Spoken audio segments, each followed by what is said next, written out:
to an exclusive on Pod Hub Network. Your city, your podcast.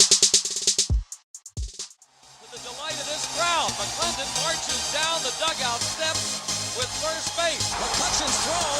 The runner breaks to the plate. Here's the throw. Wow. It is out. The Buccos win it.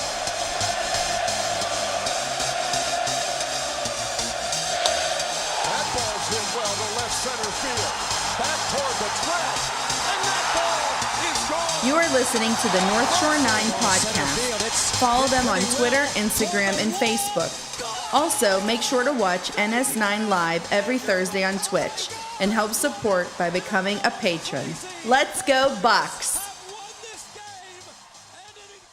Good morning, everybody. Welcome to Starbucs. I'm your host, Anthony DiNardo. With me is Jim Rosati. Jim, good morning. Welcome to this glorious Tuesday. Good morning. It's our second Tuesday. If you wouldn't have reminded me yesterday that we moved to Tuesday, I would not be awake right now.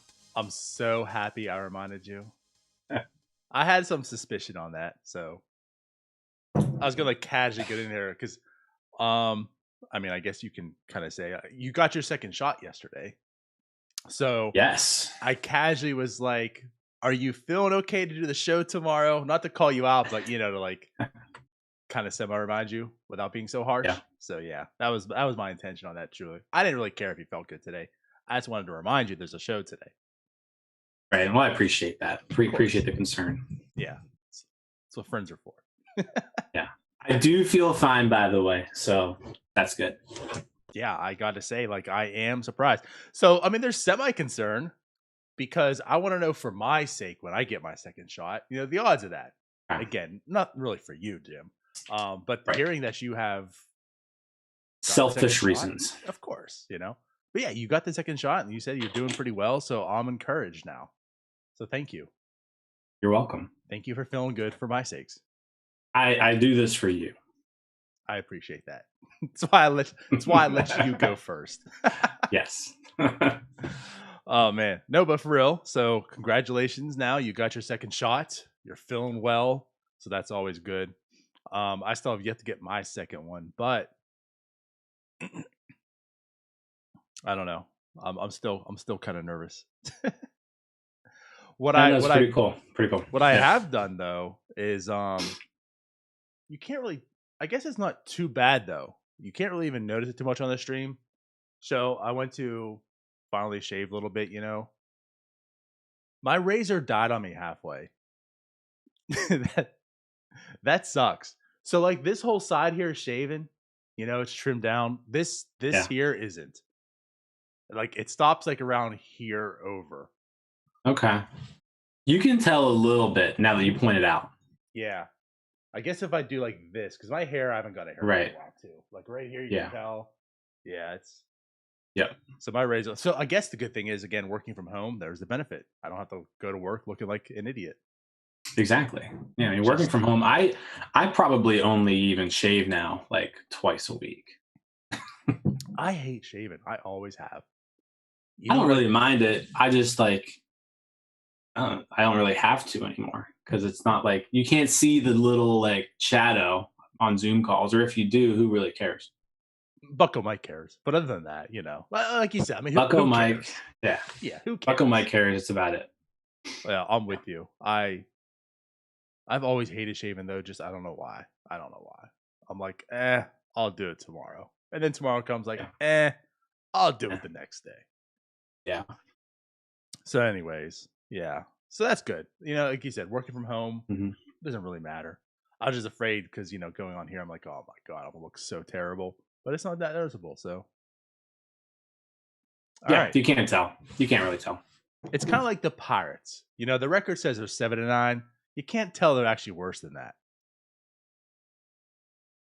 You can't. You can't. Yeah. I mean, I would from a power ranking standpoint, they have not been the worst team. We're not last. Not even close, really. Right. How about that? They moved up. Let's dive in a little bit about this. Okay. You're no longer your 54 wins projection is not on pace anymore. You're way off, Jim. You're so far off the map. It's crazy. You're right. So, and I'm happy about that. But if they would have lost that game against the Padres, that they probably deserved to, then you'd be a lot closer because one game right now really matters. Yeah, when you're taking this and you're projecting it out over 162 games, it's still a pretty small sample size right now. Yeah, very. But the good news is, right? So even better than that, even better the fact they're not a 54 win team, right? They're not even a 61 win team like I projected. They're way up there at a 71 team. Even better than that, they're not even in last place, Jim. The Cubs are in last place. The Pirates are better than the Cubs, as we all expected. Yeah, and I told you the Cubs were trash, and they really, really look like they are. I didn't want to listen. I'm looking at some updated projections here. We won't really. Who cares? But the Cubs are still projected to be 10 games better than the Pirates. Actually, that's currently bad. That's not good. Yeah, still not good. The Pirates are currently projected to win 67 games.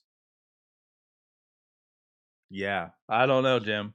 I thought the Cubs were going to be better than this, and they have shown they're pretty bad. They're pretty bad. They're awful. That lineup is really awful. The whole division, I don't think, is very good. Well, no. We knew that coming in. Maybe it's even worse than we expected. I mean, the Brewers, I don't know what's going on right now. The Brewers just lost 2 of 3 to us. They didn't look good at all. Their offense looked terrible. I mean, outside of Daniel Vogelbach on Sunday, right. Like the Brewers couldn't hit. Now, granted, Yelich is on the IL. Yelich is on the IL, so Yelich did not play. Like, you can't player carry your entire team. Yeah, otherwise, you're not guy. Good. Exactly. Right. And I think we can all agree they're not good. It's just they may be the best team in the division, but they did not look like a good team this weekend. No, they really didn't. It's funny like you're saying this because we joke the Pirates are bad, right? Outside of the Cincinnati Reds series, which the Reds just annihilated the Pirates. They looked heads over heels, but it's funny, outside of that, they haven't been outstandingly good either. But when you look outside of that Red series, it's been the Cubs, it's been the Brewers, it's been the Padres. The Pirates have held their own on every team. Now, granted, the Cubs offense has been really, really bad as a unit so far. Still are, but I mean, it is what it is. The Pirates split that, in both series this season. Series is split. They go and play the Padres. They split that somehow or another. And they go in the Brewers and they beat the Brewers. So it's kind of crazy. Pirates are bad. They're not that good. But outside of the Red Series, they've held their own. They've looked like an adequate baseball team. And they've won some. And yeah, you can have like this built-in excuses. You can say the Cubs lineup has been like the Cubs aren't where they should be at this year. I don't think they're going to be this bad all year long, obviously, either. You could say that, when they played the Padres, they didn't have Tatis. But Tatis looked really bad all year, too. Actually, if Tatis was in the lineup, maybe the Pirates take 3 out of 4. And then, obviously the Brewers, they go without Yelich, but still, like, the Pirates this year, let's be honest. This year isn't like last year. Like, I'll say that. We know the Pirates aren't going to be good. And if you look at them as a collective unit, they're not that good. I mean, let's honestly look at that rotation. It's pretty bad. The lineup, as we've gone on and said time and time again, there's definitely bright spots, but it's all kind of like grunge, like in that 2 to 5 hole range. And like outside of that, it's also pretty bad. The bullpen, there's some nice pieces. It's a solid unit. So far, like it's not terrible. There's pieces that are some interesting pieces. There's some that are pretty bad still, but let's just say this team has been fun to watch. This hasn't been like the 2020 Pirates. Last year we were just thankful that we had a season, I felt like, but it was kind of brutal watching a lot of those games. This year, even with them being 7-9, and had they been 6-10, say they did lose that Padres game, right? At least to me, like I felt like I can watch this team. There's interesting parts. Yeah. I don't know how long it's going to last. I still think the starting pitching is not good. And the bullpen is eventually going to break down. But for the time being, let me ask. Not to cut you off, but let me ask a fair question. Yes. Is the bullpen going to break down more because the bullpen is kind of playing out of their mind right now, or is the bullpen going to break down because the starting pitching is so bad that they're literally going to be breaking down physically? I think it's a little bit of both. Okay. When you force relief pitchers to throw too many innings, they start not performing as well. So right. Eventually this bullpen's going to start breaking down a bit. Okay. Especially when we, need some depth options, because, obviously the pitchers that are on the team right now aren't going to be the pitchers on the team in July. Stuff's going to happen.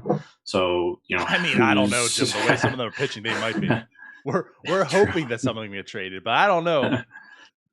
I'm talking more about like injuries and things like that. Okay. Like next man up. Like I don't know if the depth is there to keep this up. But so far the pitching has been completely fine from the bullpen. Few starters have been extremely inconsistent, but early on, and we expected that, I think, out of a few of them. So, the pitching is still the main concern for me here on this team. I'm not trying to like rain on anybody's parade. Like, enjoy the Pirates while they're playing fun baseball, right? I am. We all should be, right? I don't foresee this team like winning 75 or 80 games, right? Like that's not going to happen, right? I guess it's possible, but very unlikely. So let's say enjoy it. They're fun. They're definitely a team that is, things are clicking for a few people right now. There's a couple interesting pieces on the team, but for the most part, somebody brought it up. Like, this team's not even necessarily really all that young. It's just they've got some pieces who are collectively performing not terrible. I mean, they're not even 500, right? So let's like we're not watching like the 27 Yankees here. But they are. At least we're not watching the 2021 Yankees. That's true. There's a positive. That's true. Don't want to be the 2021 Yankees, but no, they're overperforming.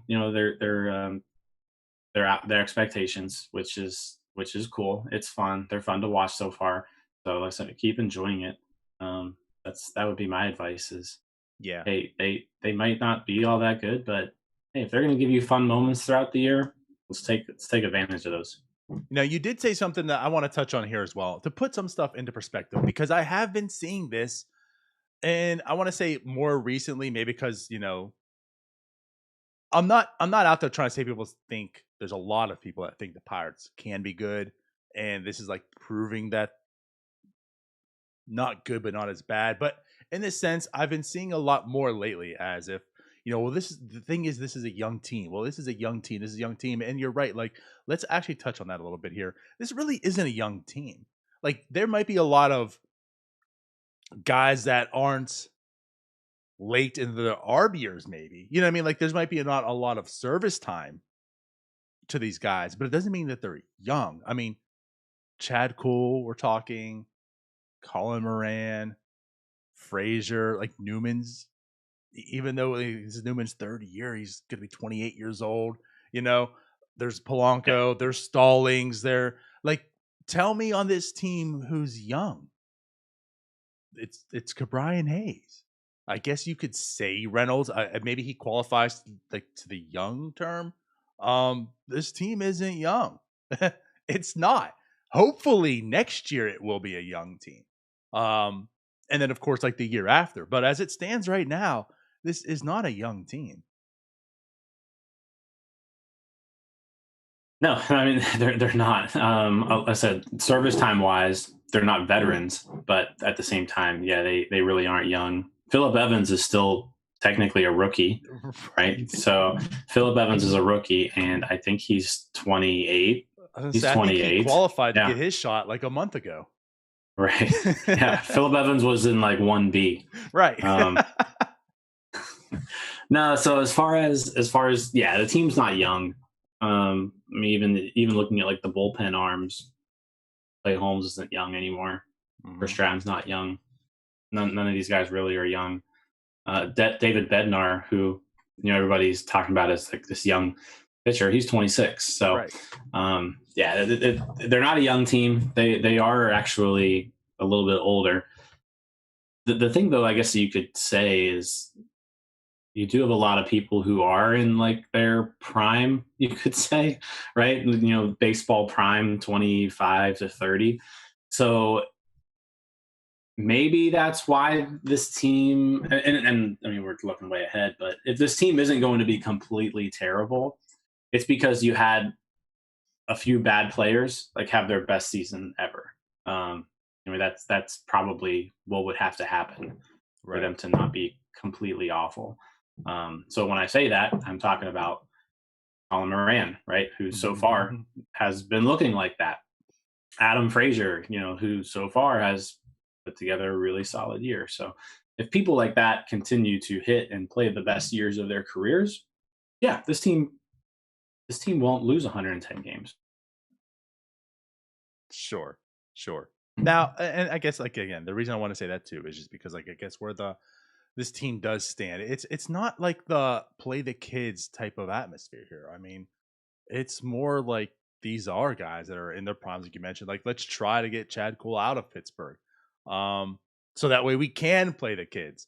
And with that said, too, speaking of the kids, let's kind of touch and harp on this again because there's been a lot recently of get rid of Cahill. It's DFA Cahill. Cahill stinks. Get him out of here. Why isn't your hurry up here? Why isn't I mean, even Ponce obviously is coming off the IL here. Like, why aren't the kids up here? Let's see what they have. Get Cahill out of here. Can we touch on that a little bit as well? Because I think it's reckless.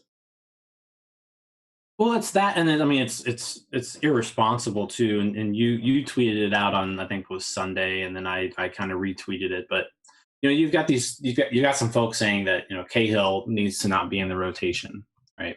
And let's just use him as an example here. Like, Trevor Cahill is here not to be good. Like, he's not here to be he's not really, they brought him in for one reason and one reason only, and that is to pitch innings. Right. These guys didn't, even the ones in the rotation, like if you're talking about Chad Kuhl and Mitch Keller and JT Brubaker, none of those guys threw more than 40 innings last year. Right. So, how much can you actually throw those guys this year? Right. Like, you can't tell any of those guys to go out there and throw 150 innings after throwing 30, 35 last year. So I think that's just, it's a long season. Like, it's a 162 game season.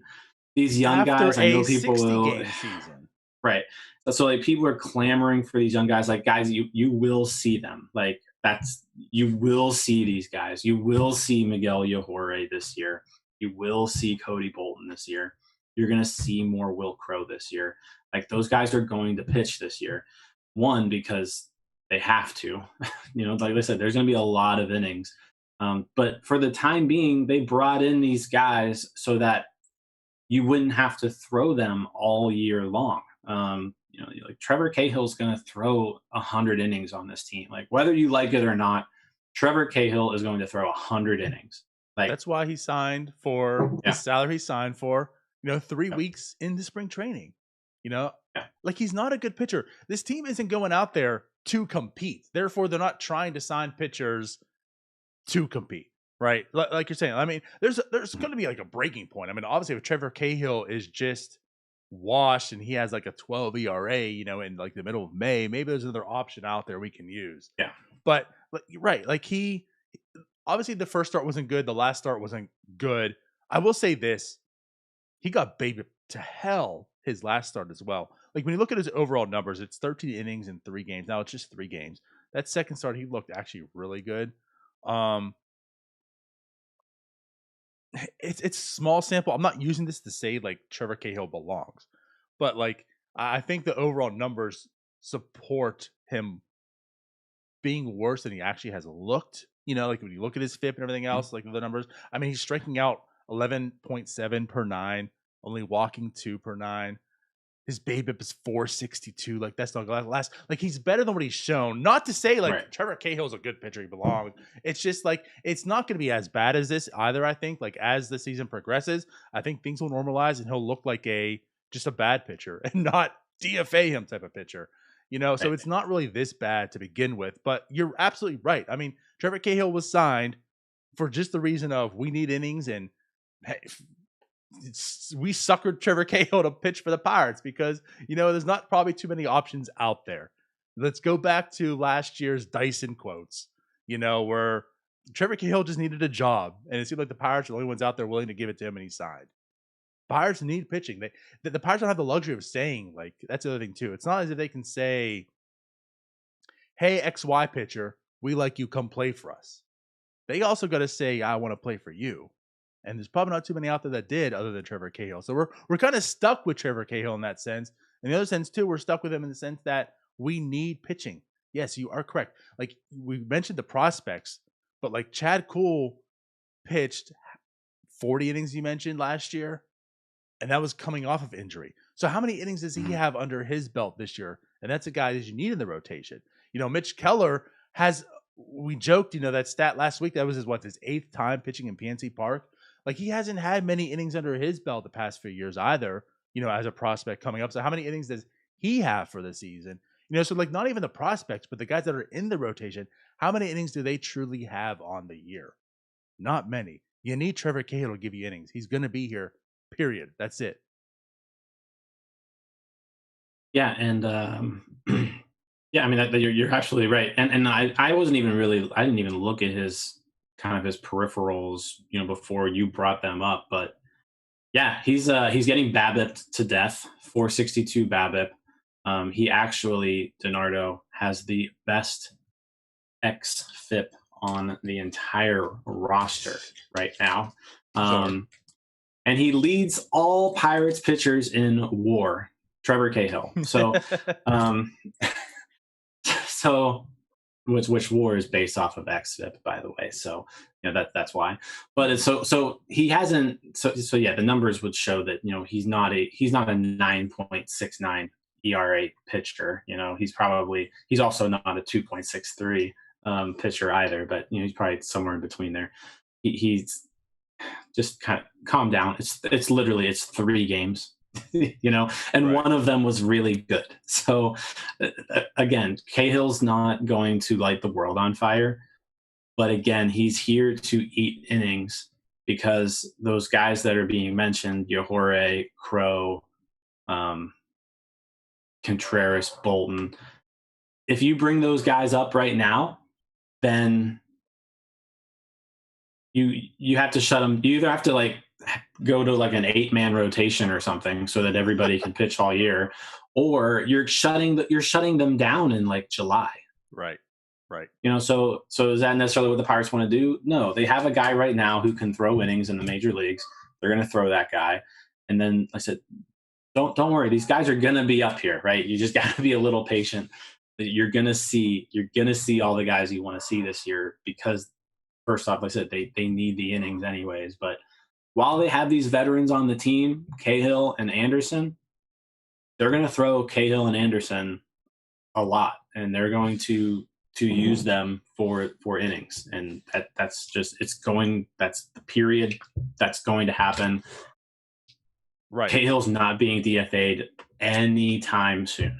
And I think the other most important thing is what you say while these guys are here and healthy. Again, that's the thing too. Like the issue with last year is we've never had this experience with MLB. There's no blueprint on this. MLB's coming off a 60-game season where guys haven't pitched, and there was no minor league season at all. So these guys that you're talking about, we're saying Kuhl pitch 40 innings, and such. These guys, right? Crow had 8.1 innings last year. Yahuri had 7, I think. Outside of that, what did they do in the minors? Outside of that, what did Bolton do last year? So we've never experienced this. So nobody truly knows what's going to happen as far as injuries and such this year and then into the future as well. So here's the other thing too. Do you want to really jeopardize when you're in the unknown right now? Do you really want to jeopardize Yahuri and Crow and whomever, these guys that you got and brought into these trades? Do you want to really jeopardize them to put them in the rotation right now and give them all those innings? I get I'm in between that the baseball soft crowd right now that, we worry and baby these guys all the time, and the biometrics and, we gotta save these guys and all that.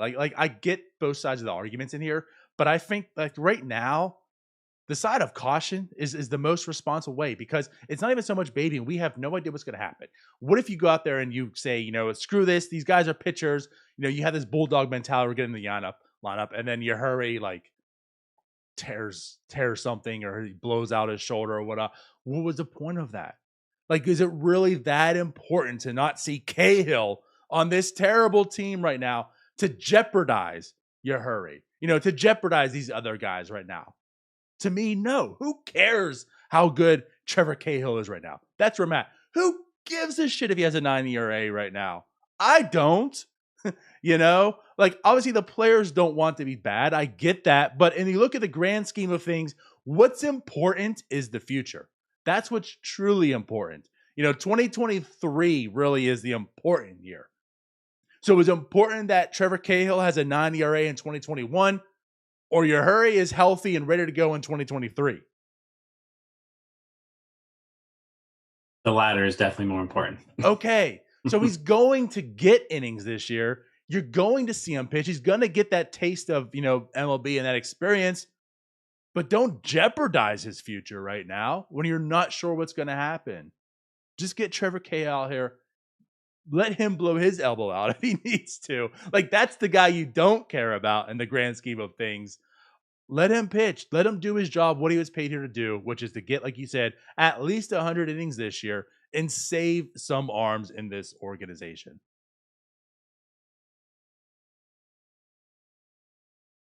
I agree. I agree with everything you said. Damn, that's a first. Yeah. So I mean, that's what it comes down to. I get that it can be frustrating, but you're just gonna have to ride with them for a little bit. Bet. So it's settled. Trevor Cahill is here. Everyone shut up. No. All right. So I guess maybe we can get into some of the fun stuff now. We've harped a little bit here. Some of the fun stuff is, as you've mentioned, Colin Moran. I think we can talk a little bit about him because you made an interesting point on NS9 Live. Not so sure exactly how serious or how, right now, do this, right? I don't think you're in the sense of right now, let's extend Colin Moran, but it was a thought process. And I was like, you know what? Since then, of course, he's still played well against the Brewers, the last game, another home run. He's hitting the ball away. He's hitting the ball hard. He just looks like a different Colin Moran. He's very patient. He's walking. We saw improvements last year. Maybe this is another step. Maybe he is just a better version of Thrillip Evans. Maybe he also is a late bloomer, just a better person, a better player of a late bloomer. So it got me intrigued. And of course, recency bias is always the best, right? Coming off that game in Milwaukee where he hit the home run and looked good. I'm like, all right, let me put out a poll out there.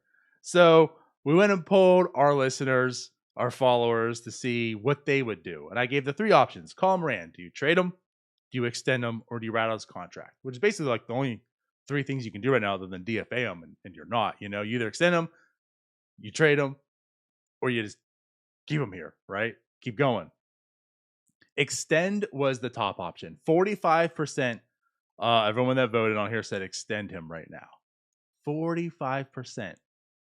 On April 18th when this ended. Yeah. The second option wasn't even trade him. The second one was ride it out. We are at the point where the last option right now is the trade Colin Moran. We want him on the team. I found that to be quite entertaining to a degree. It's pretty funny. Yeah. And it's funny what like 13 games, 16 games, I guess, can do. You're right. Again, like recency bias there. It was very young. Also, what I thought was pretty funny, right? Gary Morgan commented back, which I didn't think about this, but right. Think of how different this would have been if it was in the off season. So, like, yeah, what if it was 20 days ago and we put that out there? I said I'd probably have to put an option of DFA. There'd probably be comments, just DFA him, just DFA him. And now we're at the point of extend him, keep him here. So I guess, like, what is this dilemma of Colin Moran right now? I mean, I think you take a wait and see approach with him. If I think if someone's going to give you like a haul for Colin Moran at the trade deadline, then you clearly take that. I'm not really sure what I would define as a haul right now, but you know, one of those trades where like as soon as you see it, you're like, okay, this is good. Then I pull the trigger on a trade. But I mean, right now I'm kind of just like, let's see more of this. He's not young, right? He's 28. Right. He still has 2 more years before free agency after this year, right? So 2022, 2023. I think if you are going to do something crazy like extend Colin Moran, it's going to have to be a pretty team friendly deal, like something where I think I threw something out like 5 years, $25 million, something like that. You know, 5-year annual value contract, $5 million annual value contract, and that's something where, you know, if Colin Moran ends up, if this is who Colin Moran is, right, not necessarily a 160 weighted runs created plus player, but let's say he's 120 or 130, right, then you'll pay $5 million a year for Colin Moran all day, every day. But if he reverts back to being just what he's been throughout his whole career, which is an average hitter, 100 weighted runs created plus, then $5 million a year also isn't going to kill you for having an average hitter play first base for a few years. So I think it all depends on kind of like what is possible to do. I don't know if Moran would be open to an extension. I don't know. Yeah, so that all plays a part as well. But I think the extend Moran for just like a few years, it's not a crazy outlandish thing to consider, especially when you think, this team needs a veteran maybe, for when all these young guys do come up. Yeah. They also don't really have anybody else who could be an everyday first baseman, on the horizon. You look in the minor leagues and first base is kind of a limited area there. There's Mason Martin, but I think Mason Martin really is like the only hope in a sense of and even Martin, you look at the strikeout numbers and it's kind of a big red flag there too. So yeah, but apparently he had a 550-foot home run the other day. That's true. Apparently, yeah. I mean, the thing is though, that's something I'm not gonna say we've known 550. That's ridiculous, but we've known the raw power is there. But it doesn't necessarily mean that you're just gonna be also a good, baseball player. And I think like outside of that, the only really other option is, which would have to come to a move, and to confirm the move to be first base would be O'Neal Cruz. Like those are really the only options per se that's out there. Not to say O'Neal Cruz will be a first baseman. Also not to say that O'Neal Cruz will be a good baseball player. We don't know yet.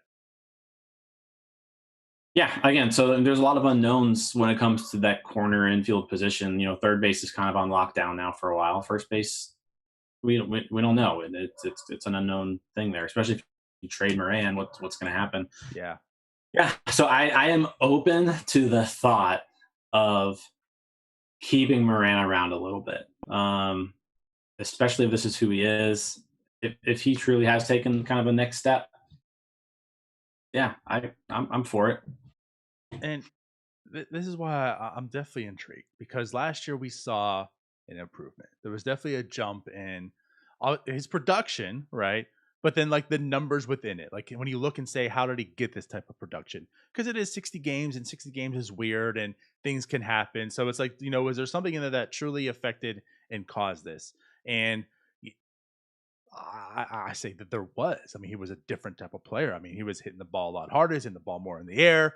Good things were happening. Like for his career, he's had a barrel rate of 6.4%. And that comes with these past 2 years, So in 2019, he was barreling the ball 7.4%. And last year jumped to 13.4. I mean, almost double, right? Almost double. He's hitting the ball the best that you can, at that rate. And then this year it's jumped, and again, a small sample. This year it's jumped to 16.3. Like all of his expected stuff is just ridiculous in the red. Like he is hitting well, and the numbers support that he should be hitting well. And so now when you date back to the 60 games and like, this sample size here, it's like, this is the new Colin Moran. I'm more of a believer in this. Not to say he's going to be this good, right? I mean, there's still, it's still small sample. It's still maybe some luck in there too, but it still supports him being a productive player. He's not going to be a guy maybe that just frustrates you every time you see him up at the plate. Like, oh God, here's Colin Moran. He's almost a guy like I'm not gonna say can't miss, but when you see him at the plate, you kind of almost get encouraged. Like, okay, there's guys on bases and Colin Moran's up. Maybe something can happen right now. And I think the other thing, as we point out a little bit on NS9 Live, is the fact that not only is he hitting the ball well, but he's drawing a lot more walks. His walk rate, he's at 8.3% win a walk rate for his career, and it's at a 12.3 this year. Like all things offensively right now is clicking and going well for Colin Moran. Yeah, and I mean, you can see it just through his approach. He's putting together good at bats every time out there, and he's going the other way with the ball, and so like consistently, and his home runs are being driven opposite field. Like he's hitting balls over the left field fence. I was looking at, I think it was Alex Stumpf put out, spray chart, that Moran had, and you compare the spray chart this year to last year. Moran last year, most of his hits were pulled. He was a very pull happy player last year, and that was the best year of his career was last year. But this year he's changed it. He's using the entire field now, driving the ball opposite field, and yeah, he's getting hits. So, and one thing I want to point out to that, which I find kind of surprising, take away the power. The power will never be matched. But in a half jokingly way, I'm saying this. But in half joking, there's also half seriousness. Is Colin Moran almost turning out to be what we were hoping Josh Bell to be? Because the thing about Josh Bell was he could hit it all over the field too. He would hit away a lot. He could pull the ball when needed, and it's almost as if like Colin Moran's taking that approach here. Like he is hitting the ball away often this year. He's actually doing it more than he's pulling it. You look at his numbers; he's pulling the ball 29.7% of the time. He's hitting opposite 32.4, which is like inverted from last year in his careers for the most point. Yeah, and that was something that was always impressive with Josh Bell. He would hit away a lot. What Brian Hayes is doing right now too. So it's like almost like, is Colin Moran turning into the version of Josh Bell that we were wanting with less power? Maybe. I mean, I think from a hitting standpoint, he's kind of reminding me of like Brian Reynolds' rookie year, where Reynolds kind of always put together a good at bats, used the whole field. Reynolds collected a lot of hits in 2019 from the left side and just kind of poking it into left field, right? He did a lot of that. And I'm seeing Moran do a lot of that here as well. So I don't know. I don't really see any Josh Bell comparisons maybe. Just because, I mean, you mentioned the power. The power is just not on the same level as Bell. I don't know. I think he's kind of more like that Reynolds rookie year, someone who could hit 20 home runs potentially, 20 to 25 home runs, and just kind of put together good at bats. So this is all good stuff, and I'm kind of I don't want to say on the fence because I think I'm still more clear of trading him. Like if he's doing this and it comes at I still fear, right, a bit of fool's gold. And plus, he's not young. And it's just like, even though you might not get a haul for what Colin Moran is and what the value of, a first baseman and such, I still kind of almost feel if this is what he's giving you right now, it's better than what we anticipated and expected, then flip it. I'm still on board of if he's doing this or coming close to the deadline, like trade him, get what you can before midnight strikes, right? And he lost his glass slipper, because I have a little bit of that fear in me, though I believe more in Colin Moran right now than ever. But I guess that's just kind of where I'm at. Like to me, it's as if this is an unexpected surprise. That's not so much more of, well, great, we can keep him, but here's an unexpected surprise of maybe we get some more value out of him or any value out of him at this point in time. Unless I guess the only thing that gets me is how team friendly of that contract he would be even willing to sign for. The 525, I'm with you. Like if you were to sign that, I'd almost be like, damn, I mean, for $5 million, like I'll take a bench bat, of Colin Moran. Yeah.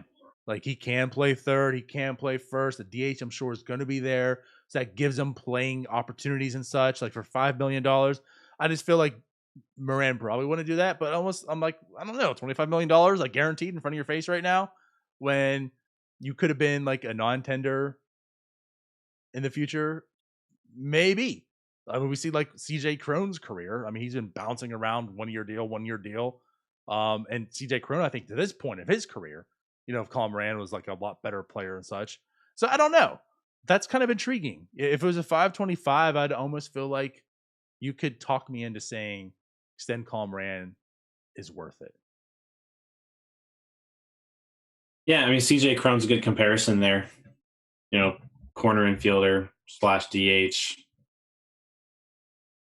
Their numbers throughout their career have been pretty similar. But yeah, I mean, CJ Cron isn't somebody who, and I think more too, it kind of shows like what the value of like that corner, like a first baseman is. That people don't value it so much. You can get a CJ Cron on a 1 year deal for right. I mean, Cron's played for four teams for the last 4 years, and he's been an above average hitter every single year. So, pretty significantly above average hitter too. So I think it's something that Moran would consider, just based off of the position and the type of player that he is. Mm-hmm. And I think it's a deal that, it wouldn't be hampering in any way, right? No. You would take Colin Moran for $5 million, even the pre-2021 Colin Moran for $5 million is probably worth it. So I put me in that boat right now where like I'm waiting, I'm watching, and if he continues to look like a good major league first baseman, just stick with him. Like, because again, the value wise, like people are talking about trading. When was the last time you remember seeing a basically average first baseman, right? I mean, if you're hitting 120 weighted runs created plus as a first baseman, you're basically average. You're an average league first baseman. How many teams are throwing the farm at average first baseman? Right.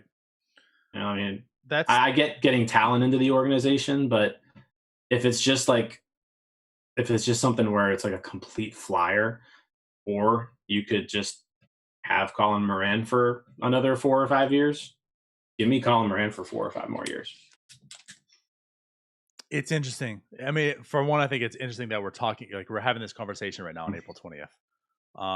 That's but true. He's forced us to. He really has. Mm-hmm. And I'm willing to listen to all sides at this point in time. If we were talking about extend Colin Moran even like 10 days ago, I'm like, you're crazy. You're crazy. Shut up, Jim. Yeah. Stop it. Right? Yeah. But now, even 10 days later, I'm like, all right, you know what? I'll listen. Let's entertain this.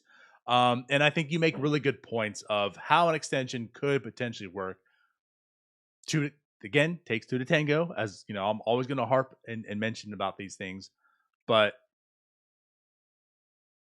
I'd be willing to entertain this idea. And I think if it were to happen, I wouldn't hate it. Like, I wouldn't go off at a tangent of, what are you doing, Ben Harrington? What are we doing here? You know, you finally really royally effed up here. We're going to hammer you. I think if an extension were to happen, I'd be like, okay, well, you know, we're good. Like, we know we have Colin Moran now for the next however years it is, and let's build upon it and keep an open mind to it. So, but I guess ultimately, the reason we're doing this is because like Colin Moran is a different player now. Like, you can say, you know, after a few years where that Cole trade just looked absolutely terrible, Joe Musgrove has turned to a fine player. Colin Moran maybe now is turning to a fine player. Michael Flees, I still don't believe in. Get him out of here after we've used your innings that we need. And obviously, you know, God, I've already forgot his name. I was going to say Jason. Yeah, Jason Martin is gone. So Colin Moran is our last hope here with that Cole deal, and he's looking like a fine player. So good for him. Let me tell you this too. In Out of the Park baseball, I know you don't play DiNardo, but in Out of the Park, I did trade Colin Moran. I traded Colin Moran. Okay. Traded him back to the Houston Astros. Okay. And I ended up making the World Series in 2022. And Colin Moran had a walk-off grand slam in Game 7 to win it for the Astros against the Pirates. So basically the thing is, beware. Right? Beware, understand, and know. Beware. If you're trading Colin Moran, know that you're trading Colin Moran. You're trading Colin Moran. Yeah. You don't want, like I joked here too, you don't want to be the team that gets dunked on by John Heyman to say, I can't believe the Pirates traded Colin Moran for, and have another Chris Archer deal. Yeah. It'll just be over and over. John Heyman will just be dunking on Pirates fans over and over again. Can you believe that the Pirates traded Colin Moran for this player? Oh, the Pirates could have extended Colin Moran. He was open to it, and instead they traded him. 2023. Could you imagine this lineup if Colin Moran was in it?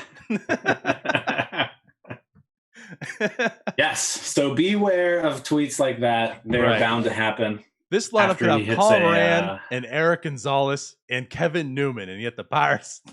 After he hits his walk-off grand slam in the World Series for another team. Good point. I think that's the best point we've made so far today. Yeah. Leave it to Out. I think so too. Yeah. Which is funny. I think you're aware of this. Not that it matters, but you know, you took over my team, right? Did I? Yeah, that's what happened. Ryan invited me to play that. So I was playing it, and then I was like, I have no time for this, and this is way more involved than I thought. Because Ryan's like, oh, no, you just kind of put these settings in here and do whatever, and like let it ride, you'll be fine. You know, your team was terrible. Yeah, it was. Well, that was what enticed me, too, because I love rebuilding. Like, I was like, oh, good, I get to rebuild. And then I saw the program, saw how involved it was and everything, and I'm like, I told you I don't have time for this to begin with. Now I'm looking, I'm like, I don't have time for this. I can't do it. So after having the team, I think, for like a month and not doing much with it, I finally gave up. And then that's when you took over. I've been slacking for the last like 2 seasons. It is it is a lot of work. I mean, it's every day you got to go in there and do something. Right. And sometimes I just don't want to. That. No. Sometimes I don't want. Of course, a lot of times I can't. And then when you can, you're like, oh, but I finally have like 5 minutes to like not do anything. So let me not do anything. Yeah. Anyways, so there's that. So I guess just one last thing I want to touch on here. So the up and downs of Mitch Keller. No, I'm sorry. I want to talk about Mitch Keller. We already talked about Mitch Keller and it's in live. So it's just Chad Kuhl. Chad Kuhl came in and he pitched again Sunday, and it wasn't pretty. Wasn't pretty again at all. Somehow or another, he pushed through, and you know, there was a lead, and of course we did end up winning the game. but he pushed through for us. But just still, Chad Kuhl is bad. There's no other way for me to put it. He is bad. He just he has no command of his pitches. When he is putting the ball in the zone, it's getting hit. His StatCast page is very blue. Yes. Just not what you want to see. He's walking 1 out of 5 hitters he's facing. 1 out of 5 hitters he's facing is being walked. Yeah, I don't know what his issue is. It's a command thing right now. He has none of it.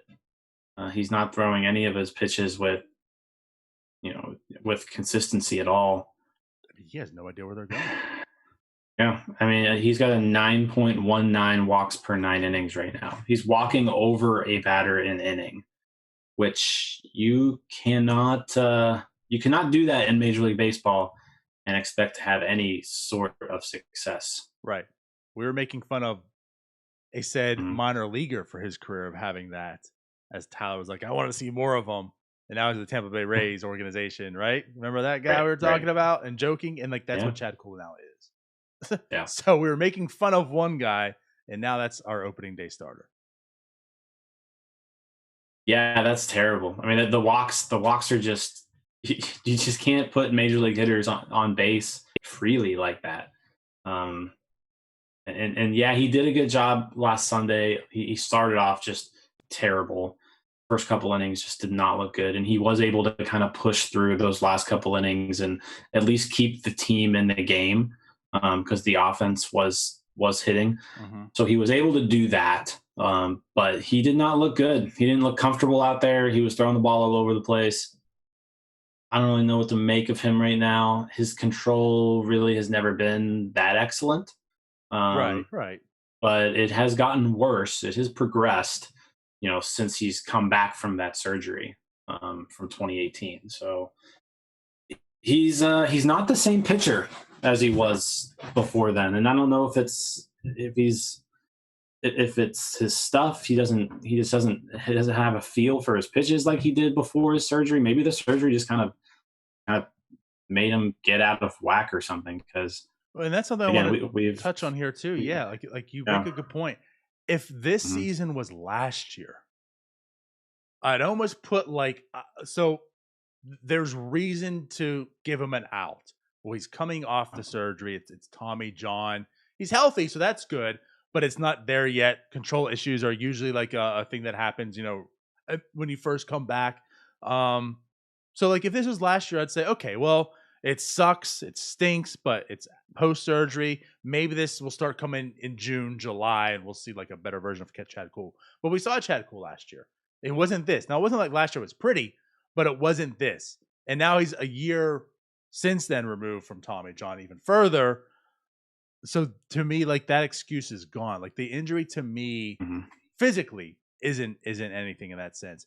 When you look at, and I apologize, I had the graphic. I didn't put it on my computer to put it up here. When you look at the graphic, his release point is everywhere. I mean, it is everywhere right now. Like to me, it seems like it's a lot of mechanics. And the other thing that stands out too is, as you mentioned, like look at the StatCast page and such and whatever, like a feel for it. His slider and curveball is just not where it was even last year either. He's lost. Like you talk about spin rate, he's lost so much on those pre-surgery. And this is why, again, like there was a lot to me of expectations of Chad Kuhl. Pre-surgery, when you look at his slider, 2,500 RPMs. Look at his curveball, 2,900 RPMs. Last year, it wasn't to that degree. But again, that's the 1 year off of surgery. You almost feel that. This year, it's dropped almost a full 100 RPMs since last year. Like he isn't even spinning the ball.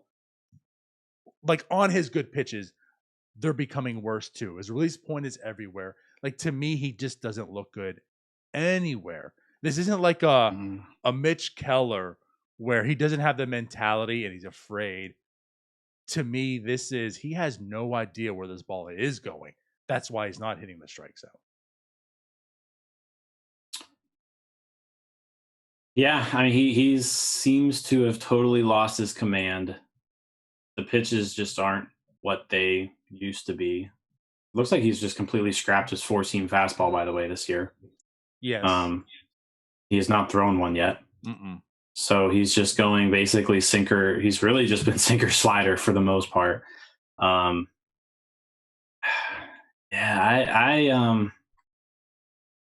I don't know. I don't know. It's good pitching. That's the thing too. Like slider hasn't been good. Sinker hasn't been good. Like neither has been good. It's not as if his sinker was good. Mm-hmm. But you could see stuff in his like curveball and slider how it can be good, and that was good stuff. And the thing is, like, those pitches aren't even good anymore. So you already have command issues, and your best offerings are now average to below average offerings. You're just not a good pitcher. Yeah, I mean, right. I mean, he just does not look good. And yeah, the numbers back up the eye test. I mean, the eye test just shows you that he doesn't know where he's throwing the ball, all over the place. And then you're looking at the numbers. He's not throwing quality pitches. He's not throwing major league quality pitches right now. And if he doesn't start doing that, as well as, like, not only does he have to start throwing better pitches, but he also needs to improve his command dramatically. Otherwise, this might be the last year Chad Kuhl is in the major leagues. I was going to say he's putting himself from what can we get out of Chad Kuhl for a trade potential, right? To he's putting himself in the Trevor Cahill territory right now, where the reason Chad Kuhl is here and in this rotation is just to get us innings. Because he's not in the future. Like, even right now, he's not in the future. This isn't like Colin Moran stuff. Right, this isn't like, do we extend Chad Kuhl? To me, this is ultimately, is Chad Kuhl a major league pitcher or is Chad Kuhl a trade chip? Like, that's his two options that you're putting out here. So the only goal really this year for Chad Kuhl is to trade him, and he is quickly becoming that Trevor Cahill territory, where the only reason you're here with this pathetic ERA and stuff is just to get us innings, because once we don't need you anymore, you're gone. And it's not via trade. It's you're getting DFA'd. Yeah. I don't know if that's extreme, but like, that's where he's headed. No, I mean, that's exactly where he's headed. There's no team that's going to trade for Chad Kuhl now. Like, not even close. This isn't, and like said, this isn't even we'll trade for him to be a reliever type thing. He's not going to be a good reliever either. He's not a good pitcher. Not if he's not throwing strikes. Yeah. Yeah. So right now, Chad Kuhl is pitching for just like a job. Yeah, that's what he's become. He is fighting for his major league career right now this year. And if he doesn't get better, he could be done. And there's time to improve it. Like, I'm not ever saying he can't, but this is where we're headed. It's bad. Like, it's bad right now. I don't have too many hopes in what I have seen so far. It's bad. I've completely changed point this year on Chad Kuhl with what I've seen so far. Like, to me, this isn't anywhere near where Chad Kuhl can be a effective pitcher. All those over and unders I gave to you and all the stuff I've talked on, I've already given you my apology, Jim. My statement's out there. I've already apologized. And yes, I'm with you. This isn't the guy that I was hopeful for. Like, there's nothing that I'm seeing here even to suggest that there's more to Chad Kuhl. That be patient. It's bad. Yeah, I mean, you were hoping that he could at least be that guy who could turn into a solid back of the rotation type arm, and because you could get something for that at the trade deadline, but he is not looking like that in any way or form whatsoever. Nope. Which is so sad to me. I'm so he just hurt. The walks are just absolutely out of control. I said you're not going to have any success at the major league level if you're walking a batter an inning. No. Nope. Period. That's it. I mean, yeah. Even half of that, you're fighting for success. Yep. like half of that, you're in now Kyle Crick territory. You know? Jeez, right. Like think about that. If he cuts his walks in half, he's earned himself to Kyle Crick territory. Which you're still like, is he going to be a good, effective pitcher? Right. Which, by the way, Kyle Crick, we won't go too deep into that because for time, but he's been an anomaly this year. Strikeouts are down. Walks are right where they are, but he's getting very lucky on balls in play. Yeah, he's only allowed one hit. But right, his BABIP is like 100, I think. BABIP is 0.77. God, his slider moves like hell. Talk about RPMs. His stuff is even up. He's had like the best, spin rate on his slider for the past few years, and it's even higher this year. And he has no idea where that thing's going. Period. No idea. I mean, the slider's clearly a good pitch. It's just a matter of, he's got to put it near the zone for people to swing at it. I mean, he throws some sliders where they end up, 3 feet outside, and it's like you got to at least give the hitter an opportunity to think it's a good pitch. But right. I'm gonna say all lefties beware facing Kyle Crick. The movement on his slider is it's very impressive. It's one of the best sliders in baseball. If you're looking at horizontal movement, and he just but doesn't know where it's going all the time because it's unhittable in the sense that no one wants to swing at it because it's a ball. Yeah.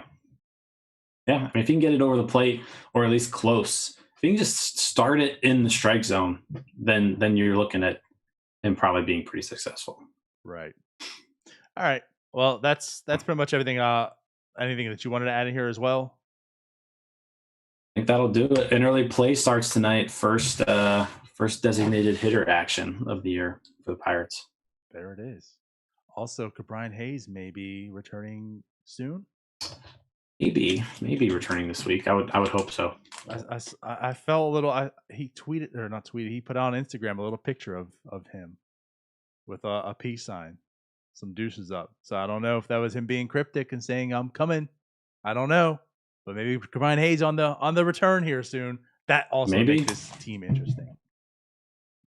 All right. Yeah. Let's get out of here. We'll see you guys later. Bye-bye. Later, guys.